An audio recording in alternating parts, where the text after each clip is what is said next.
গরুর মাংসের চাহিদা থাকায় বাইরের দেশগুলো বাংলাদেশের মাংস রপ্তানিতে আগ্রহী। তবে আমদানির ওই দেশে যারা মাংস উৎপাদনের সঙ্গে জড়িত তাদেরকেই প্রাধান্য দেওয়া হবে বলে জানিয়েছেন মৎস্য ও প্রাণী সম্পদ মন্ত্রণালয়ের উপদেষ্টা ফরিদা আক্তার। রবিবার দুপুরে সাভারে বাংলাদেশ প্রাণী সম্পদ গবেষণা ইনস্টিটিউটে সদ্য সমাপ্ত গবেষণা সময়ের ফলাফল ও অগ্রগতির পর্যালোচনার লক্ষ্যে বার্ষিক গবেষণা পর্যালোচনা কর্মশালায় যোগ দিয়ে একথা বলেন তিনি।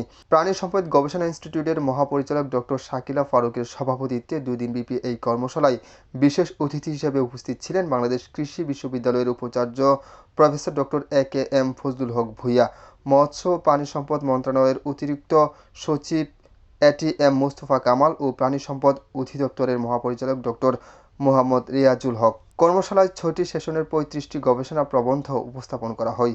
এতে মৎস্য ও প্রাণী সম্পদ অধিদপ্তর এবং মন্ত্রণালয়ের ঊর্ধ্বতন কর্মকর্তা, বিভিন্ন বিশ্ববিদ্যালয়ের শিক্ষক, গবেষক, প্রাণী ও পোল্ট্রি উৎপাদনের বিশেষজ্ঞ, খামারিরা অংশ নেন। গরুর মাংসের দাম যেটা মানুষের কাছে চাহিদাও আছে এবং প্রয়োজন আছে, সেটা যথেষ্ট সাশ্রয়ী মূল্যে পাওয়া যাচ্ছে না।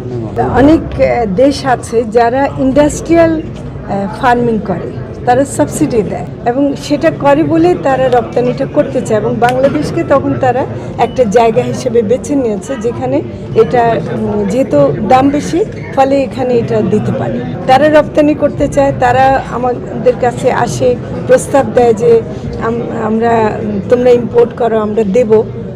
এমনকি বাংলাদেশের অনেক আমদানিকারকরা খুব আগ্রহী আনার জন্য।